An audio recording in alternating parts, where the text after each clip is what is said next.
All right, welcome to the deep dive. Today, we're going to be diving into something pretty massive, artificial intelligence and its relationship to, well, us, humans. Yeah, a big one for sure.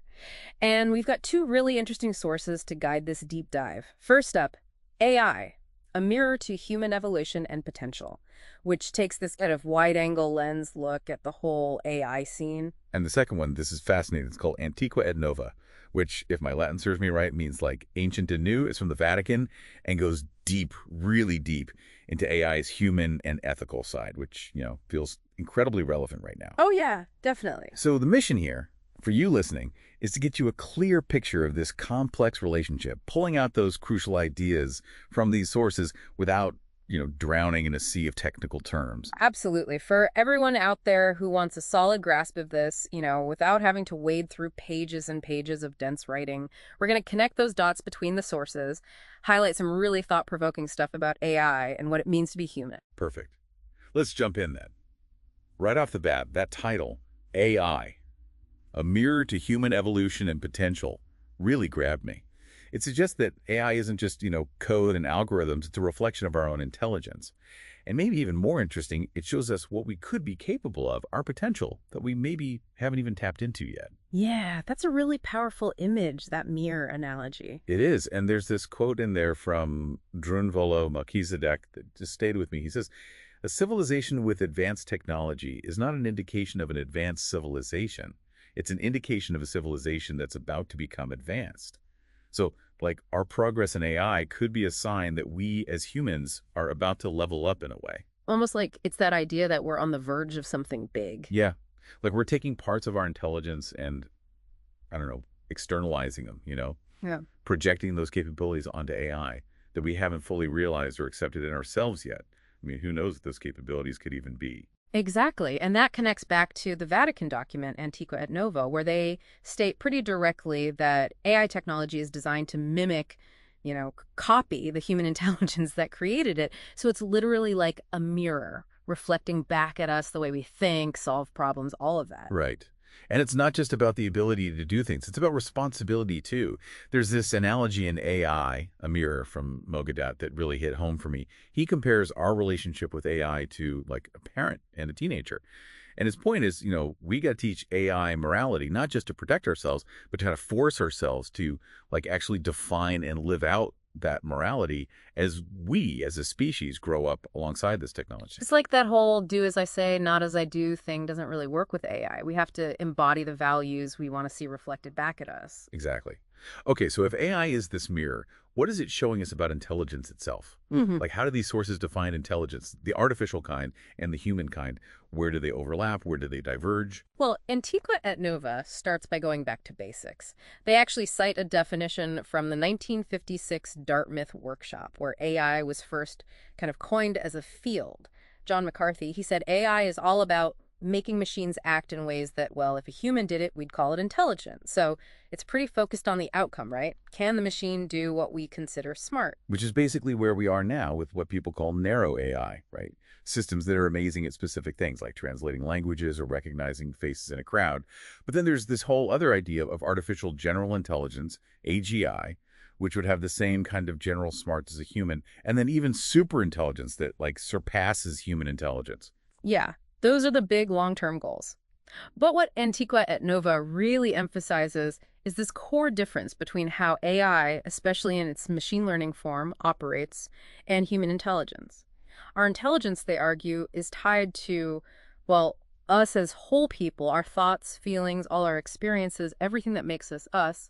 AI, on the other hand, especially the machine learning kind, relies heavily on what's called statistical inference. Okay, break that down for me. Think of it like a detective, right? They've got a ton of clues, and they use those clues to figure out what probably happened. AI, it's like it sifts through mountains of data, spots these patterns, and then makes predictions based on those patterns.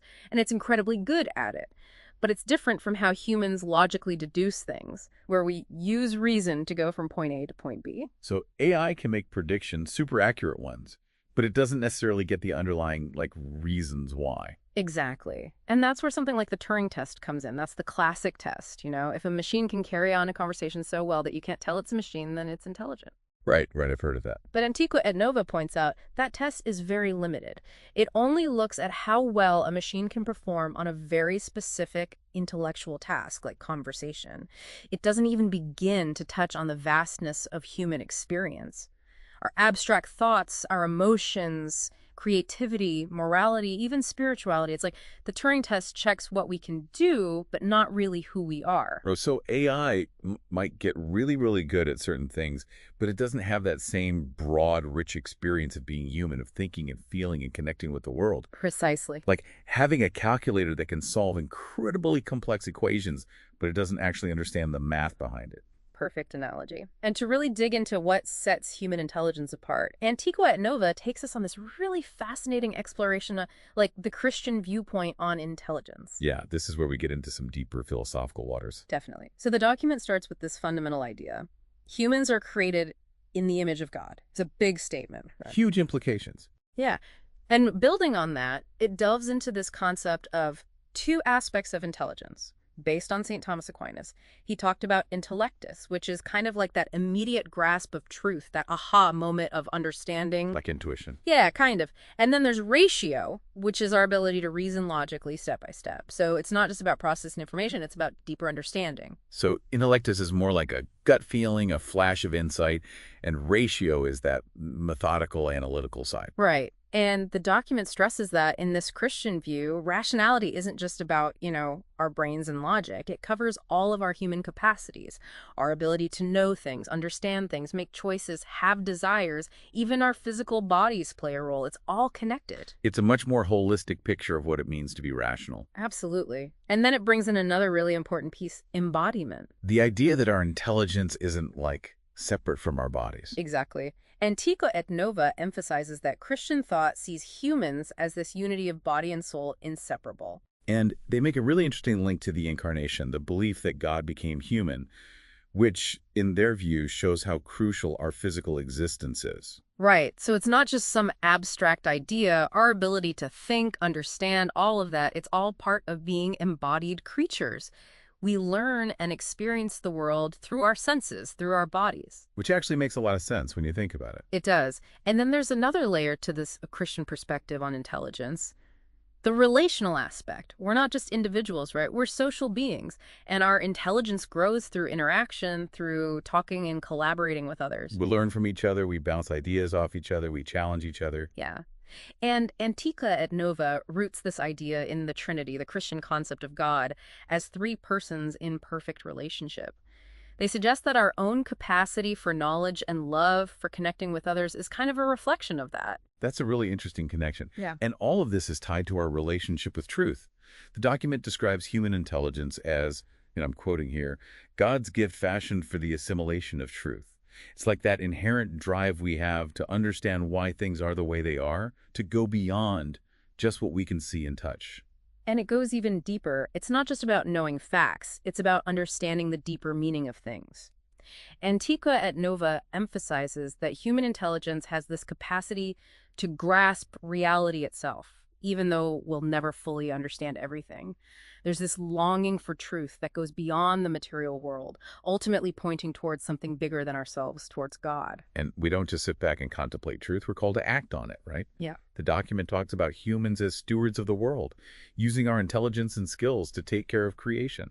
It's like our intelligence isn't just for us, it's a reflection of something bigger, a divine intelligence, and we're supposed to use it to make the world a better place. I like that. They give all sorts of examples, from artisans using their skills to create beautiful things, to indigenous communities with their deep knowledge of nature, to just, being empathetic and caring in our relationships. It's all part of this big interconnected idea of human intelligence. It's a really rich tapestry, Wow. not just about processing information, but about engaging with the world in all its complexity. And that's a stark contrast to how AI functions, right? Yeah. Which brings us to some of the limitations of AI when compared to this, multifaceted human intelligence that we've been talking about. Absolutely. Antiqua et Nova reminds us that AI, as it exists today, is still essentially a product of logic and math. It processes information, makes predictions, all based on data and algorithms. It's all very systematic, very structured. Yeah. And that's very different from how human intelligence develops. It's shaped by all these messy organic experiences, our senses, emotions, relationships, everything we've lived through.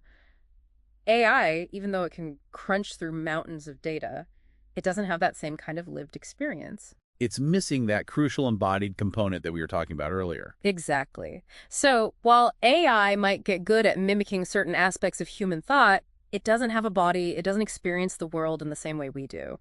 It can't truly understand moral dilemmas or form genuine relationships.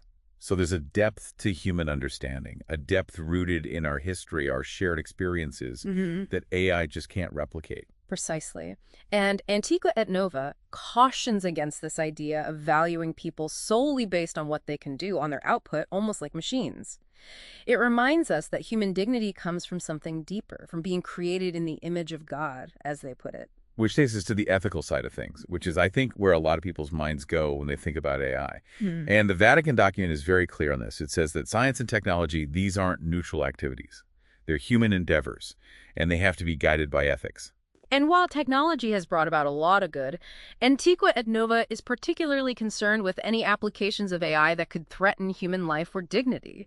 The emphasis is very much on human responsibility, on us making moral judgments, not handing that over to machines.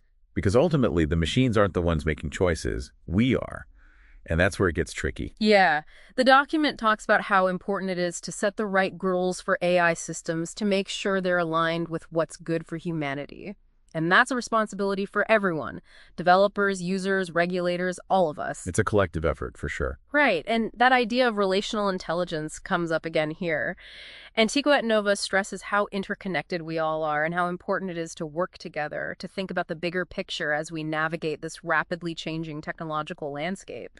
And they quote Pope Francis, who talks about the need for wisdom of heart, which is basically intelligence that takes everything into account, both the immediate decisions and the long-term consequences. It's about not just thinking with our heads, but also with our hearts, considering the human impact of our choices. And the document goes on to outline a whole bunch of specific areas where AI has the potential to, really impact society. Yeah, it brings up questions about inequality, control, how AI might affect our relationships, things like authenticity and empathy.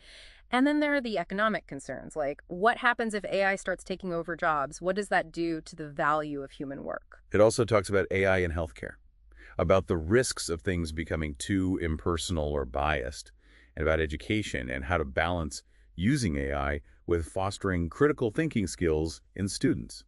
And then, of course, there's the whole issue of misinformation, deepfakes, all that stuff that can erode trust in information. It even touches on the implications for privacy and surveillance, the environment, warfare, even our relationship with God, warning against the temptation to, idolize technology. It's really quite comprehensive. It is.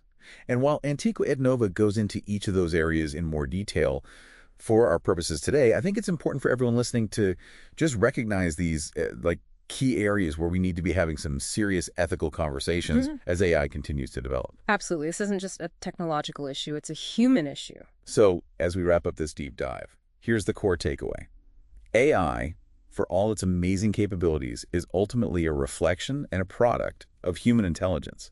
And understanding that connection, how it relates to our own multifaceted nature, spiritual, cognitive, embodied, relational, all of that, that's crucial. Both sources really drive that point home. AI has immense potential, but we can't ignore the ethical considerations. It's not just about what AI can do, it's about what we should do with it. Which brings us to our final thought for you. Think back to that Drunvalo Melchizedek quote, that a civilization with advanced technology isn't necessarily advanced, but is one that's about to become advanced. And then think about everything we've discussed from Antiqua et Nova, that deep exploration of human intelligence. How might this whole AI thing actually be pushing us to rediscover and reclaim our own denied capabilities in ways we haven't even fully grasped yet? What does it really mean for humanity to become truly advanced in this age of technology? It's a question worth pondering, and we encourage you to keep exploring these topics, to think about what it all means for your own understanding of technology, of what it means to be human, and the future we're all creating together. Absolutely. Thanks for joining us on the Deep Dive. Until next time.